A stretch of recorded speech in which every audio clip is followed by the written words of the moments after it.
வர வர அவ்வளவு பயந்துட்டீங்க. நியூஸு போட்டாலே வீடியோ தூக்குறீங்க. அஸ்ஸலாமு அலைக்கும் வரஹ்மத்துல்லாஹி வபரகாத்துஹு. அன்பார்ந்த அனைத்து உறவுகளுக்கும் இனிய மாலை வணக்கம், இரவு வணக்கம். மிக முக்கியமான தகவல் இதில் குறிப்பாக பார்த்தீங்கன்னா, இலங்கை தூதரகம் இந்திய தூதரகம் நாளை மறுநாள் இயங்காது, செயல்படாது அப்படின்றத ஞாபகம் வச்சுக்கோங்க. அதே போல் இலங்கை தூதரகம் எதிர்வரும் எத்தனாம் திகதி, 27ஆம் திகதி, அதாவது 25, 26 வந்து பிப்ரவரி மாதம் 25 புதன்கிழமை, 26 வியாழக்கிழமை இலங்கை தூதரகம் இந்திய தூதரகம் செயல்பாட்டில் இருக்காது. அதே மாதிரி இலங்கை தூதரகம் பார்த்திங்கன்னா 27ஆம் திகதி காலை 10 மணிலேருந்து மதியம் 2 மணி வரைக்கும் உங்களுக்கான சேவைகளை வழங்குவாங்க.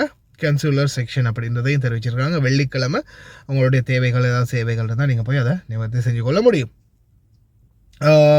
அன்பாத உறவுகளே, இதுவரைக்கும் 5 பேர் கொல்லப்பட்டிருக்காங்க ஈரான் நாட்டில். இதில் முக்கியமானது பார்த்திங்கன்னா விமான விபத்து, ஒரு ஹெலிகாப்டர் விபத்து நடந்திருக்குது. ஹெலிகாப்டர் விபத்து பார்த்திங்கன்னா ஒரு மார்க்கெட்டுக்கு மேலே என்ன மார்க்கெட் அது,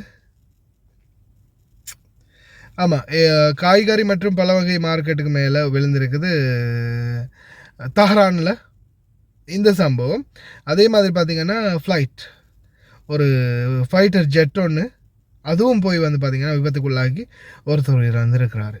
8 இடத்துல இது வரைக்கும் பார்த்திங்கன்னா கேஸ் லீக் ஆகி சரியா, யாருக்கு அதிலடா பூவை சுற்றுறீங்க. சில விஷயங்களை ஓப்பனாக பேச முடியல, பேசின உடனே வீடியோ தூக்குறானுங்க. என்னுடைய இப்போ இந்த 2ஆம் நம்பர் சேனலை வந்து இப்போ ரீசெண்டாக போட்ட ஒரு வீடியோக்காக ஒரு வாரத்துக்கு சஸ்பெண்ட் பண்ணி வச்சுட்டு கொடுத்தாங்க. மறுபடியும் வீடியோ போட்டால் இன்னும் 2 வாரமாக, அதுக்கு பிறகு 1 மாதமாக, அதுக்கு பிறகு சேனலையே தூக்கிடுவோம் அப்படின்னு மிரட்டுறாங்க. ஏன்னா உண்மையை சொன்னால் அது யாராக இருந்தாலும் கசக்கத்தானே செய்யும். அதே போல் மக்களே, இப்போதைக்கு பார்த்திங்கன்னா இந்தியர்கள், இலங்கையர்கள், இன்னும் பல நாட்டவர்கள் ஈரான்லேருந்து உடனடியாக வெளியேறுங்க அப்படின்ற இன்டர்னல்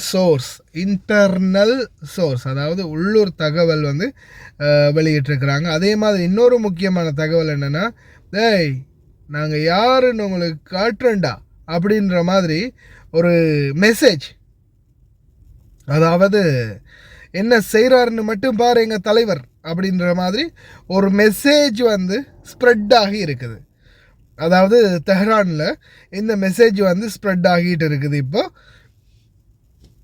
அதாவது டொனால்ட் ட்ரம்ப் வந்து நான் என்ன செய்வேன்றதை மட்டும் பாருங்கள் அப்படின்றது வந்து ஏதோ அவர் பாணியில் அவர் அனுப்பி வச்சிருக்கிறாராம் அப்படின்ற மாதிரியான ஒரு செய்தி வந்து ஸ்ப்ரெட் ஆகிட்டு இருக்குது. இப்போதைக்கு மக்களே, என்னுடைய சோஷியல் மீடியா, அதாவது என்னுடைய எக்ஸ் தளத்தில் நான் பார்க்கக்கூடிய காட்சிகள் எல்லாமே, எக்ஸ் தளத்தை ஓப்பன் பண்ணினாலே வரக்கூடிய எல்லாமே பார்த்திங்கன்னா இது சம்பந்தமான காட்சிகள் தான் வந்துக்கிட்டே இருக்குது. பேக் டு பேக் ஒன்றன் பின் ஒன்றாக வரக்கூடிய அனைத்து காட்சிகளும் இது சம்பந்தமான காட்சிகளே தான் வருது.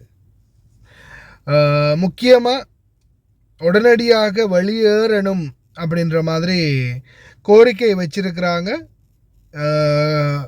பல உறவுகளும், எங்களுடைய தொழிலாளர் சொந்தங்களும் அந்த நாடுகளில் சிக்கி தவிச்சுக்கிட்டு இருக்கிறாங்க.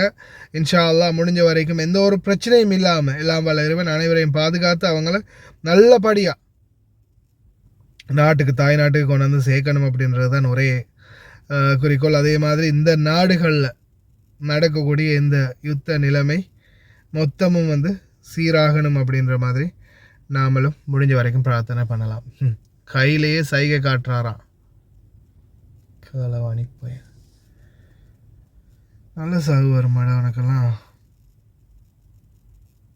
சரி, பார்க்கலாம் என்னதான் நடக்குதுன்னு.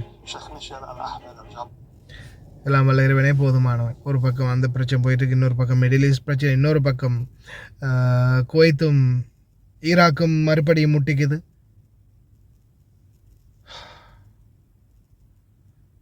உழைச்சதெல்லாம் வழக்குக்கும் அதுக்கும் இதுக்கும் இப்போ ஆரம்பத்தில் ஸ்டார்ட் பண்ண பிஸ்னஸுக்கும் போட்டே இல்லாமாக்கி வச்சுருக்குது.